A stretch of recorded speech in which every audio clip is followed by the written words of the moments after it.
am enraged. I'm livid. So unprofessional what they did. After being blown out. Excuse me. Let me restart. I'm so disgusted I can't even speak properly. After blowing a 21-point lead in Dallas, you got manhandled by the Chicago Bears on your home turf. You didn't lose a football game. You got completely manhandled. And you see what scheme does to an offense. Vic Fangio is one of the sharpest defensive minds there is.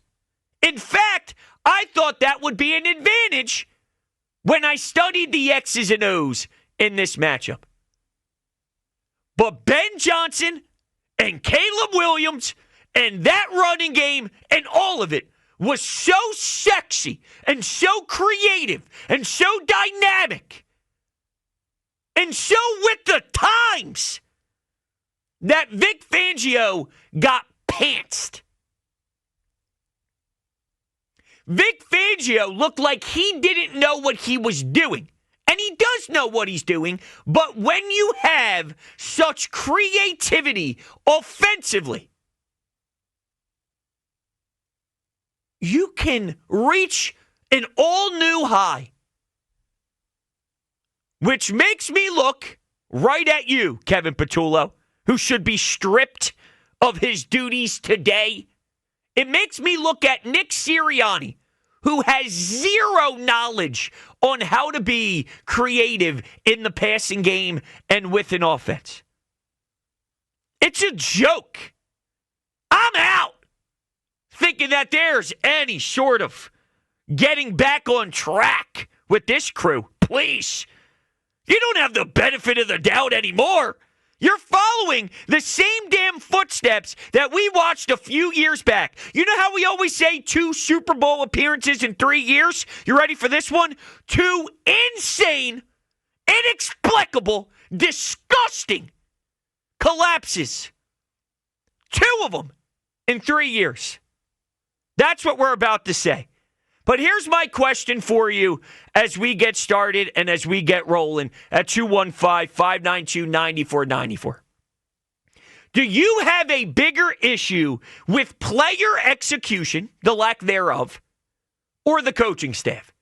Because the big debate all throughout the last 24 hours is there's plays to be made and Jalen's missing them, or the offensive line isn't holding their end of the bargain, or player X, Y, and Z are just failing. And while I agree that there are issues with Jalen right now, there's miscommunication with him and Devontae. Is he going to sit? Is he going to run a slant? That looks like an awful throw. They're not detailed or together, which is what Nick Sirianni preaches. And by the way, he doesn't do anything offensively, so what he's preaching is all he does, and it's not working. So I'm aware that Jalen had some throws. He had an interception. He had a fumble. Look, Jalen was bad yesterday. But it's deeper than that. Caleb Williams is not this phenomenal, elite, unbelievable player. He's very raw. But I know that their head coach is putting him in positions and this offense in positions to have flow and an identity. Jalen Hurts is never going to be the guy that's just going to will you with a Superman cape and throw you to a victory with just stupid routes. Just basic routes that other teams, by the way, know is coming before you even snap the ball. I have so much audio for you, it's not even funny, of active players and former players all saying the same thing from the start of the season to now.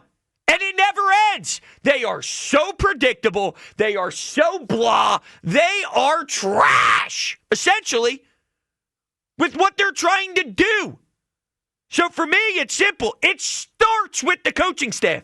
When the coaching staff gets their head out of their ass, then the player execution will improve. Everything is so hard. Everything is so tense. Everything, the margin for error, it's nearly impossible to succeed like this in the National Football League.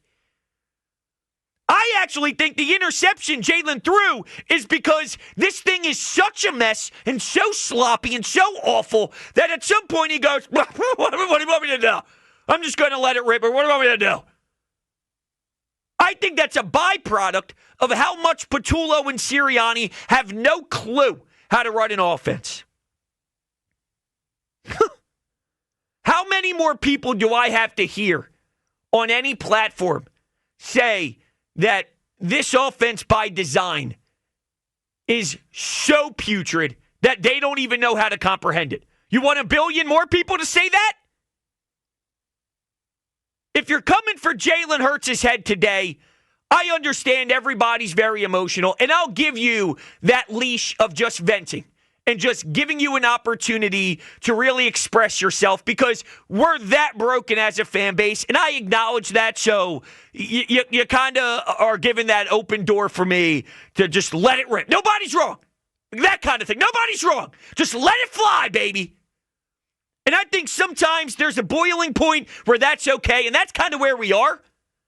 But with Jalen, big picture, I'm telling you this.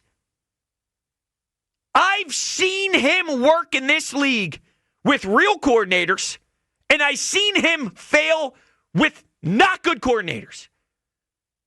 I've seen him be in Super Bowls with good NFL coordinators. I've seen it. I've seen it with my own two eyes. And whenever you go with the nonsense, he looks bad. With that information, I'm going to assess this team accordingly. This whole Jalen can't do this, Jalen sucks. With competent coordinators, Super Bowl appearances with an S. With inept, incompetent coordinators, he looks horrible. Yes, he needs a coordinator. That doesn't mean he deserves to get knocked.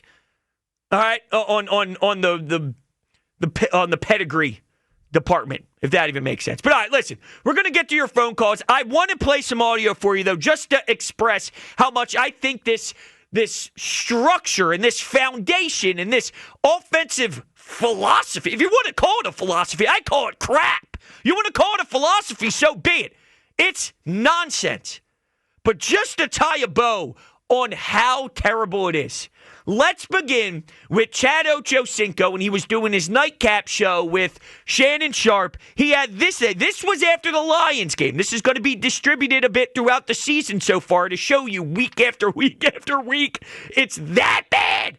This was Chad Ochocinco on what he's saying. One problem I do have about watching the game tonight, the fact that I can still, I don't play for the Eagles. I don't play for the Eagles, but I watch a lot of football, and I watch the Eagles all season long. Hell, I watch every goddamn team. But the fact that I can tell you, based on A.J. Brown's alignment, I can tell you exactly what route he's running, that's not good.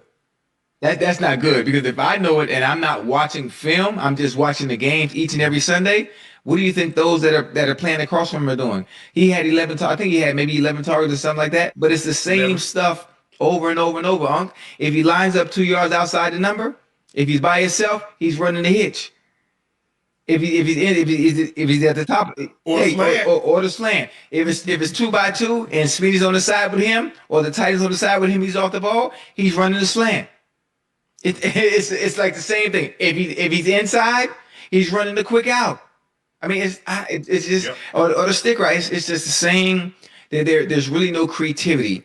And then put him in. And they like to put him on the left-hand side, Ocho. They like to throw him the go ball on the left-hand side. Yeah. If you notice that, Ocho, a lot of his go balls are on the left-hand side. I mean, so I understand his frustrations. Not only is he not putting up the numbers he'd like to, but you know what's actually coming based on his alignment and where he is. Route recognition, formation recognition, and the tendencies are the same. Okay, that's someone who literally stated, I don't even dig into the film like that. I'm just a consumer. I'm just a guy that kicks it, watches ball, loves the game, and I can see that from a mile away without even diving into strategy. How do you think these defensive coordinators around the league that do this for their job, how do you think they're viewing this and how they're consuming this and how they're getting answered? It's laughable. It's flat out laughable. CJGJ's mocking you last night with Shady and that crew afterwards go, oh, hey, it's predictable, winking to the camera.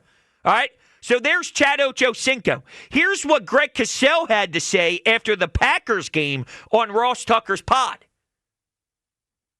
Watching that tape, Ross, my mouth was almost open watching that tape. I just didn't understand in some ways what I was looking at.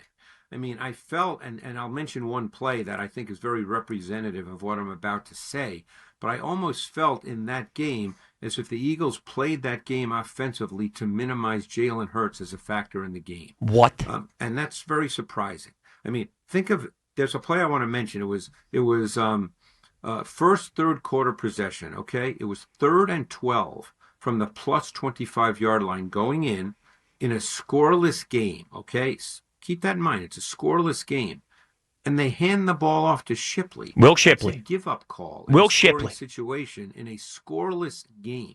And when I saw that play, because I didn't see it live, I was thinking to myself, and of course this is after I'd seen the game up to that point, I'm thinking, God, that just struck me as so strange. Why are you not having Jalen Hurts drop back? You've got Devonta Smith, you've got A.J. Brown, you've got Dallas Goedert, and you're giving it up to kick a field goal to go ahead 3-0. I just was very, very surprised by the offensive approach in that game. You could rinse and repeat that statement every single damn game so far. I mean, I have more for you. Truth be told, I got more for you. But I want to get to you because this is just ludicrous. 215-592-9494.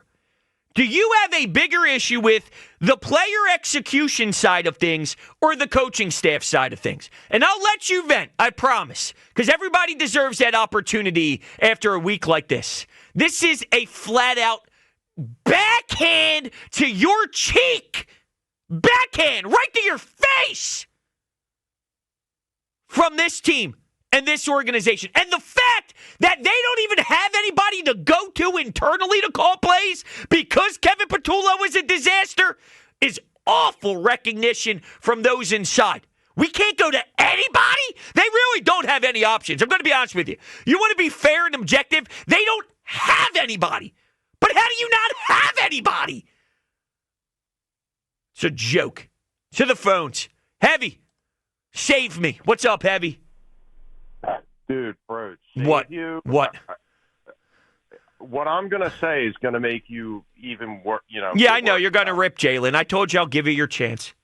No, I mean, dude, I think it's very much both play calling and Jalen. I mean, I don't know if you remember in the first half, Jalen missed a wide open, I think it was Dallas Goedert, for an open touchdown in the first half. Yeah, that was the same Smitty play where I think they had miscommunication on if he was going to sit or if he was going to continue, and Goddard was up the middle of the seam wide open, too, with his back. And it didn't look like Dallas ever actually looked back at any point, but yeah, he missed it. He missed it. There's no doubt. I just feel, and I'll let you rip here in a sec, but I just feel if the Nick and Petullo thing gets cleaned up where it's not an inept offense and it actually has some sort of stability, then I don't think you're going to see an awful Jalen. I think it's a chicken or the egg thing, but if the coaching staff puts together a real legitimate NFL playbook, then I think Jalen Hurts clearly can do big things because both the times he's had that in his career, he's been in the Super Bowl. But go ahead. I'll give you your time. Well, I mean, bro, like what you were saying, how predictable this offense is, this is literally just a repeat of what happened in 2023. They got off of going to the Super Bowl in the year prior, and they just it just seemed like they ran with the same playbook. In the next season, everybody figured out what they were doing, and it just the team died. And it seems like they're doing the same thing this year where they think they can just play the same way they did last year, and it's going to work out the same way because it worked last year, but it's not working. None of this stuff is working. I don't know what Sirianni and Petula are doing right now. I do think a lot of it has to do with Jalen's execution, but at the same time, dude, these plays are just insane. Like, I don't know if you remember, there was a play in the second half where Jalen threw a ball to the right sideline where both AJ and Devontae both converge, and neither of them knew whose ball it was going to, and it almost got intercepted. Like, why are you having two guys converge at the sideline? Like, I don't know what's going on. This team is obviously in their second debacle in the last, 3 seasons. I don't know what has to be done, but it's clear Kevin Petula can't be calling plays anymore. Stinks. But the problem is, I like Nick Sirianni. I give him the benefit of the doubt because he got the job done. There are very few guys in the league who have gotten the job done and won a Super Bowl. But he can't call plays either. So I don't know what you do. And you're going to, if the Eagles are going to continue to be successful, I'm sorry, but you're going to have to get used to having a new coordinator every year. Because if you have a good offense, that coordinator is going to get a head coaching job the next year. And I don't know if you can rely on Sirianni long-term in that kind of situation. Sure. Considering that he can't call plays himself. It limits you. It makes everything, you know what it does, Heavy, and I appreciate the call. It makes everything harder, right? And that's what Nick and Petullo is doing as an entire offense. Like, it's almost being applied to the state of the franchise because Nick can't do sorry, I'm getting choked up. I'm getting choked up. Did you hear that? I may break down. I'm just letting you know, I may break down. That's what that was. Okay. Let me try and get through this. We're having the same issues, big picture as a franchise, as we are with this team. Nick not being able to call plays and having zero knowledge of scheme is making this so much harder than it needs to be. And when it comes to the play calling, there are some plays here and there that need to be cleaned up and executed a little bit better. But there's no doubt about it that as a staff, they are making this so much harder for AJ, for Devontae, for Goddard, for Saquon, for everybody involved. Jalen, they're making it harder on them because they are so dumb at creating a sexy offense. I'm just being honest with you. There was once a time where the head coach said, I'm not just going to run motion pre-snap just to do it, implying there's no value in it. Yet I'm watching the Bears gain so much leverage and create advantages based off of how they do things pre-snap. So all the geniuses in this league love it, use it, and get good success from it. Yet ours thinks it's just something to appease people visually. That's the difference. And in regards to routes not marrying each other, that's been highlighted for weeks now from all the pro tape studiers. None of the routes actually do anything for one another. There's no reasoning behind it. AJ's supposed to go somewhere on the field, which then impacts Devontae's route. Devontae does things on the field that should impact other areas of the field. There's supposed to be flow. There's supposed to be an idea and concepts that are married together over and over and over again, drive by drive by drive. They make it so much harder on everyone. And when that gets cleaned up, then Jalen gets cleaned up and the offense gets cleaned up. It's a cause and an effect. Is Jalen playing poorly? Without a doubt. Without a doubt. I thought Jalen had probably the worst 3 or so games in a stretch in quite some time. Jalen's been bad. He's been bad. But he's been bad because of how stupid the offensive coaching has been. Is he limited? Absolutely. He's limited in some capacity. But even with his limitations, a good offensive coordinator, 2 of them have been able to work with his, quote, limited play enough to get him to a Super Bowl, where he bought out in both Super Bowls. So there are minds in the NFL that can work with the skill set of Jalen Hurts enough to have serious NFL success. So shut your damn mouth if you're going to tell me this guy's a bum. Because others have figured it out. They don't know what they're doing. That's where this starts. 215-592-9494. Let it out. Let it all out. I'm with you till 7. I wish I had you till midnight. I'd do 24 hours. I'm going to call the program director during the break. Can I do 24? Camp out all night. I got so much to say. They don't have answers. They don't know what to even try. Because I'll tell you for free what the most obvious thing to do right now is. Give the football to a man that averages 8 or 9 yards per carry against a defense that can't stop the run a lick. That dude had 0 carries. 0. Not one. Not one? The guy who averages the most amount of yards per carry on your team just got 0 carries against a team that doesn't know how to stop the run. Fire everybody! I mean, that's incompetent! I can't understand. I can't understand. You want to talk about predictability?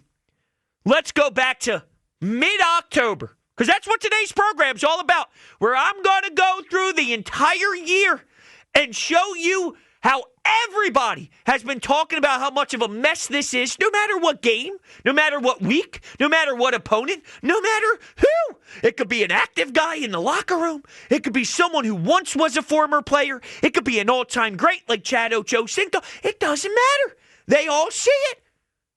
Yet I got to act as if that's not where this whole thing starts. Please. Here's Lane Johnson from mid-October talking about how much this offense is a problem.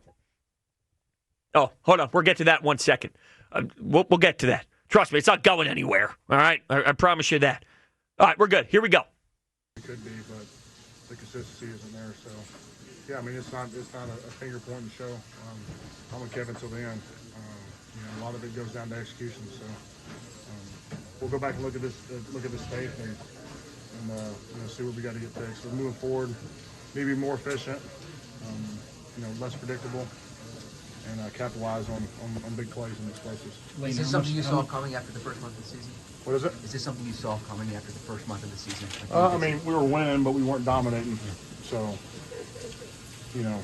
it's frustrating just because, you see the guys we have, the offense side of the ball. We should be doing a lot more. Maybe less predictable. Okay. And real quick, another Jalen thing.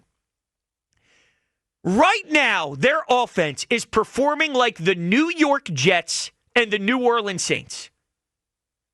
The Saints is running guys out there like Spencer Rattler. I don't think he's even getting nods anymore, but that's the type of guy we're seeing in New Orleans, right? Even if you feel Jalen Hurts isn't what the lovers say he is. I'm a lover. I acknowledge there's limitations, but I obviously praise him a ton. If you're one of those in town that think he's not that, you think he's Spencer Rattler? No, don't be some Tommy Toughnuts guy. Be honest. You think he's Spencer Rattler and Justin Fields? Because if that's the case, then you're just an idiot. You're stupid. But that's where their offense is ranked.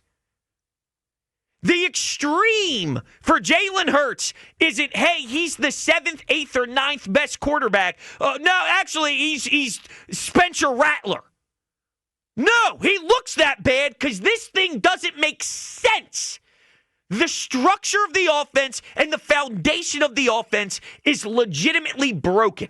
There's a play here or there that are available, and he is missing. But I think it's because it's so out of when you snap the ball, you're prepared for this to be chaos.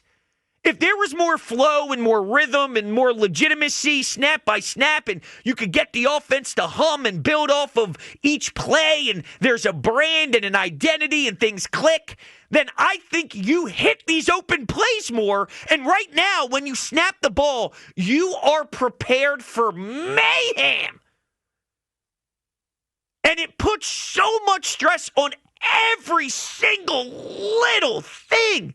They're making this so hard for all their players.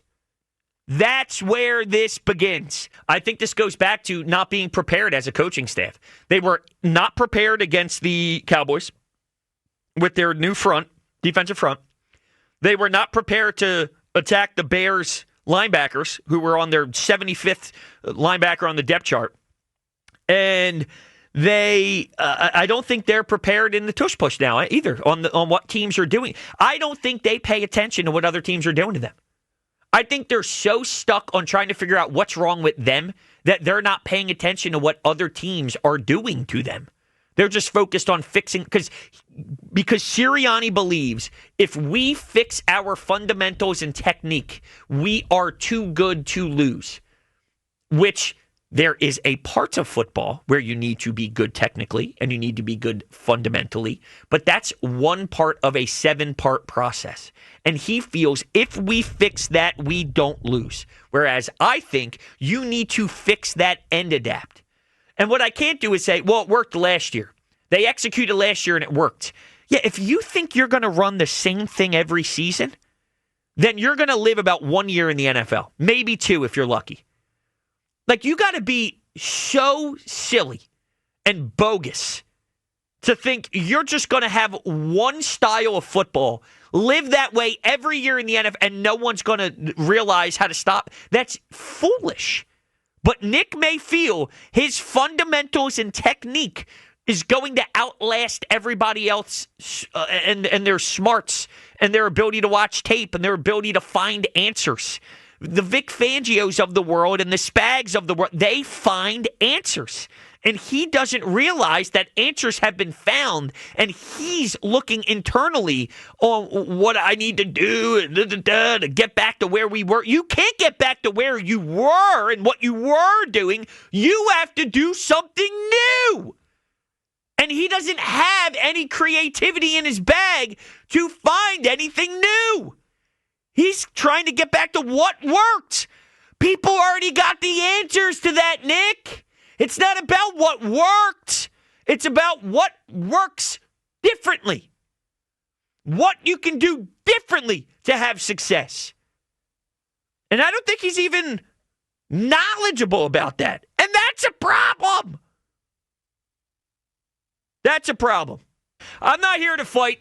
If you want to rip the quarterback, so be it. I think it's allowed, considering he has missed some wide open looks, but I just think it's more than that. That's all. I think that there is incompetence going on with the coach and coordinator offensively, and that's the bigger problem.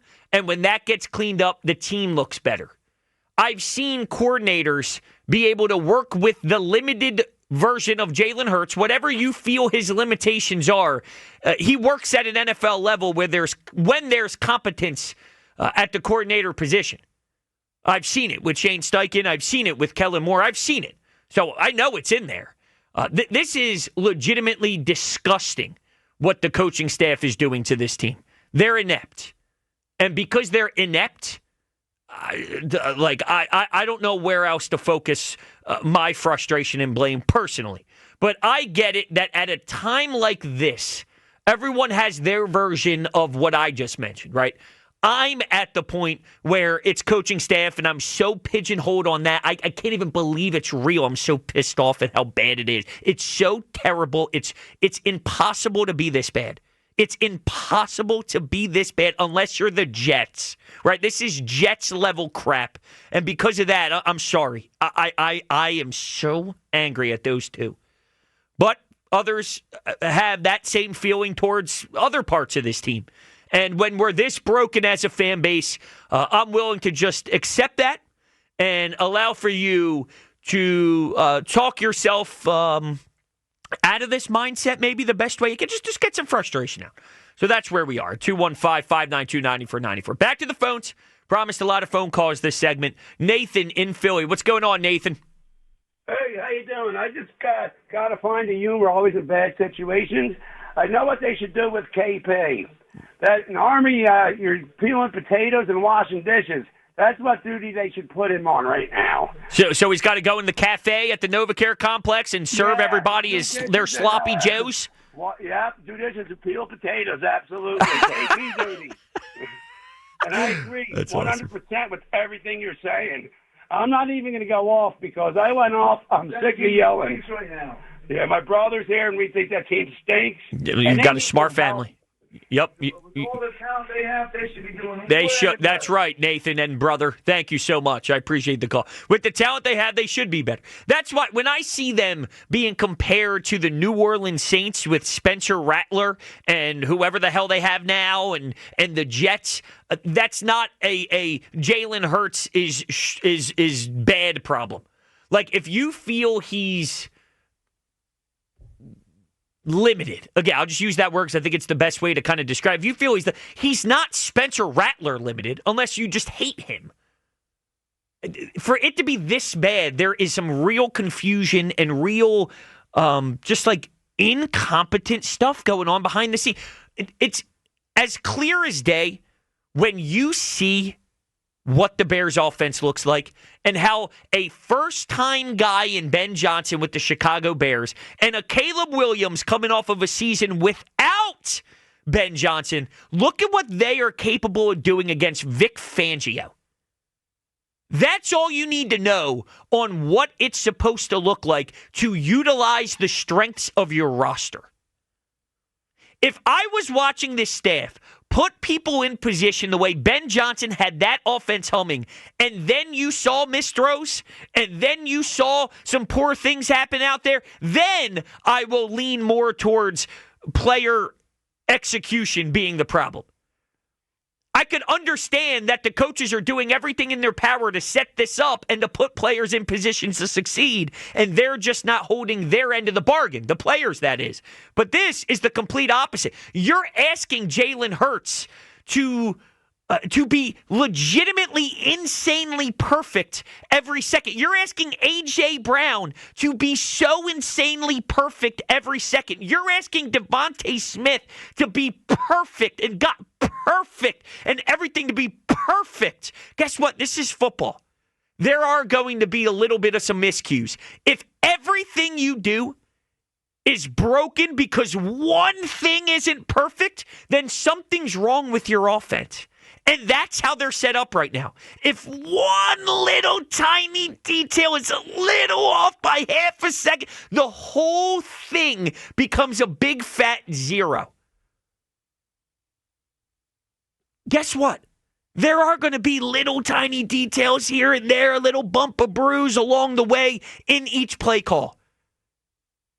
If you can't survive that, your offense sucks. It sucks. Schematically, the foundation of it sucks. Sucks! It's unreal. Look, you can be a non-play caller in the NFL and be successful, but you do have to have an offensive mind to help. You still have an input. The problem is, if Nick Sirianni's giving him his input sucks. And I'll never forget, throughout him vomiting all over himself during the first introductory press conference, he basically admitted, when it comes to my scheme, it's just about being great at the things like technique and fundamentals.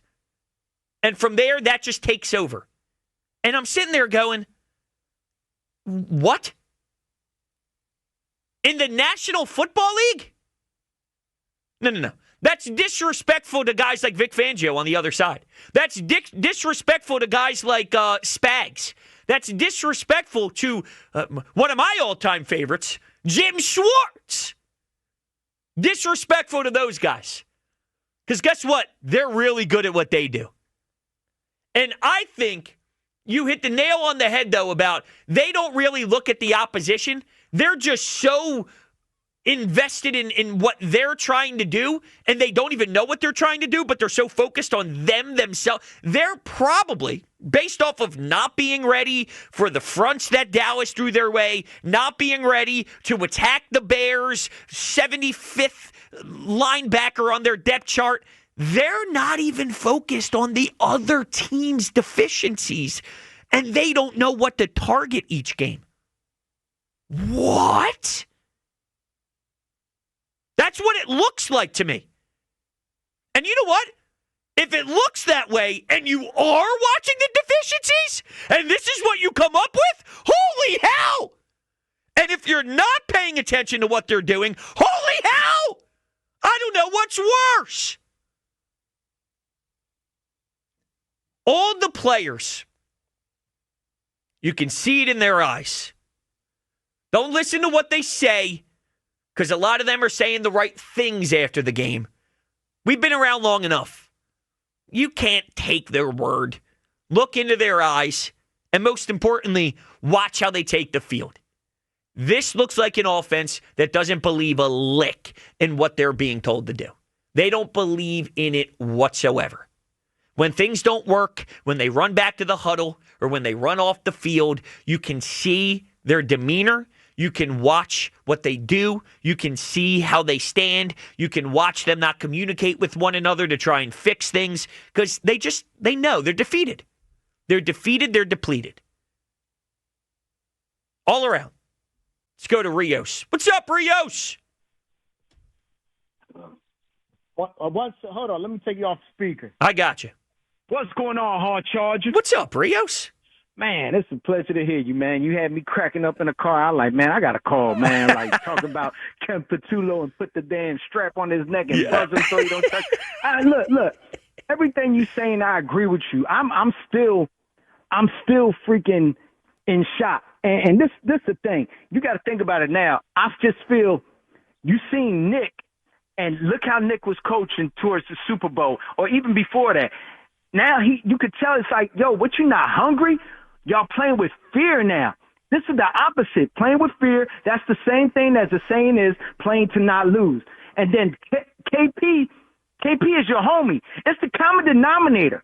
We've seen, all right, Jalen Hurts did not have a good game yesterday, but we've seen what he can do. I've seen what he can do, so I have no problem with it. The common denominator is KP. This is your guy, but you're saying we still sticking. No changes? The offense been looking like crap. Look, not even before the season started. Elliot Short-Parks was talking about this in the summer practices and everything. Look, and then you think about this. You can't. Everybody sees it. Like, you can see other teams that we're playing, and you see their offense, and that's why other people be like, yeah, we ain't creative. Even people who don't know football too much. We're not creative when you're looking at other people's offense, and you cannot mix being conservative with aggressive. Let me show you. So yesterday, since the game was close, we was fine with being scared and trying to keep it close until the Bears started blowing our backs out, pause, and getting us, beating us with the points. All of a sudden, check this out, Brodes.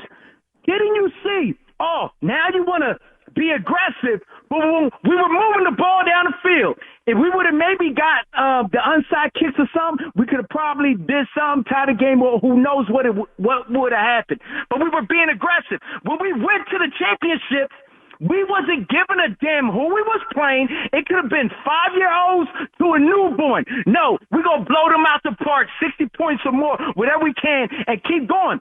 That's playing the man sport.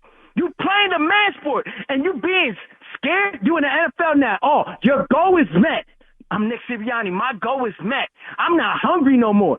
So now you and your homie is going to sabotage this season where y'all could create a new goal, which is a legacy? I'm sorry. You can't be worried about feelings. F his feelings.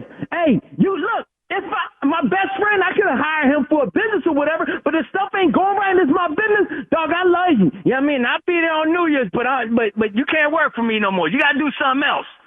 It is what it is, but we're caring too much and it's playing scared. You can't, let me tell you something, you can't go through life playing scared.